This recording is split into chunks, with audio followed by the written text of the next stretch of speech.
नमस्कार, जय हिंद। मैं कमल सिसोदिया, कमांडेंट 13 बटालियन सीआरपीएफ। आज जवानों के परिवारजनों के साथ, उनकी पत्नियों के साथ हम मिलकर महिला दिवस मना रहे हैं 13 बटालियन के इस प्रांगण में। आज के दिन हम समस्त नारी शक्ति को नमन करते हैं, वंदन करते हैं, उनका अभिनंदन करते हैं और ये संदेश देना चाहते हैं। सभी अपनी अपनी चूड़ियां इस प्रकार से जब आपको दिखाएंगी तो आप जानेंगे। तो ये पंक्ति हम कहते हैं कि निर्बल के हाथों का श्रृंगार नहीं ये चूड़ियां, वीरों की गाथा का गुणगान नहीं ये चूड़ियां, और जलकर जौहर की ज्वाला अपनाई तो खिलजियों को औकात दिखा गई ये चूड़ियां। और ऐसी ही चूड़ियां जब खनकती हैं, थिरकती हैं तो एहसास दिलाती हैं कि नारी शक्ति का जो परचम है वो बुलंद है। समय बदल गया है, वक्त बदल गया है, हालात बदल गए हैं और जितना जल्दी समाज, राष्ट्र और ये सारा विश्व नारी शक्ति की इस गरिमा को पहचान लेगा उतना ही बेहतर हमारे इस समाज के लिए होगा। क्योंकि शीन नहीं, अबला नहीं, ना ही वो बेचारी है। शीन नहीं, अबला नहीं, ना ही वो बेचारी है। जोश का लिबास पहने गर्व से चलती आज की नारी है। और ऐसे ही कुछ गर्व के साथ आज 13 बटालियन की इस नारी शक्ति ने यहाँ पे कैट वॉक किया, फैशन शो किया और जितने भी हमने यहाँ पे कंटेस्ट किए, ब्यूटी कॉन्टेस्ट किया, तो उसमें भी इन्होंने भाग लिया। और इनको हम उसके लिए ना केवल क्राउन भी पहनाएंगे बल्कि मिसेस 13 भी हम चयनित करेंगे। तो बहुत ही गर्व का ये दिन है हमारी महिलाओं के लिए कि जो नारी कभी चूल्हा चौकी तरकारी तक सीमित थी, आज वो फैशन शो करती है, वो कैट वॉक करती है। उसका जलवा आज सारा संसार देखता है क्योंकि वो नारी शक्ति है। और ऐसी नारी शक्ति 13 बटालियन की इस पूरी टीम में है। और ये वो महिलाएं हैं जो हमारे जवानों को जोश देती हैं।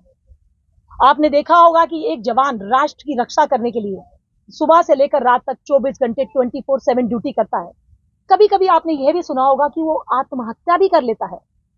अक्सर ये कारण होता है क्योंकि उनकी पत्नी या परिवार से उनके झगड़े होते हैं। तो इसीलिए मेरे साथ जो ये नारी शक्ति है, मैं समय समय पर इनकी काउंसलिंग करती रहती हूँ। क्योंकि मेरी जो ये बटालियन है, इसकी जो डिप्लॉयमेंट है, जलंधर से लेकर, चंडीगढ़ से लेकर, दिल्ली से लेकर, पटियाला और इवन डेरा व्यास तक फैली हुई है। तो जहां जहां भी मेरी महिलाएं हैं, परिवारजन हैं, क्योंकि नक्सल एरिया में जवान परिवार नहीं रख पाता, जम्मू कश्मीर में नहीं रख पाता, नॉर्थ ईस्ट में कठिनाई होती है, तो यहाँ पे ये परिवार के साथ रहने की मैं इनको अनुमति देती हूँ। और मेरी ये महिलाएं एक शक्ति की तरह मेरे साथ खड़ी हुई हैं क्योंकि अपने हस्बैंड्स को, मेरे जवानों को ये हौसला देती हैं, ना कि उनकी कमजोरी बनती है। और यही कारण है कि इस बटालियन में आपने ना कोई सुसाइड देखा होगा, क्योंकि जवानों में भी बहुत जोश है। इसलिए समय समय पर इनकी काउंसलिंग, तनाव प्रबंधन में ये कैसे अपने हस्बैंड को सपोर्ट कर सकती हैं। क्योंकि अक्सर आपने देखा होगा कि जवान फोन पे अपने घर में झगड़े करते हैं जब मोर्चे ड्यूटी पे होते हैं, तो वो चीज ना हो, इसके लिए महिलाओं का बहुत इंपॉर्टेंट रोल है।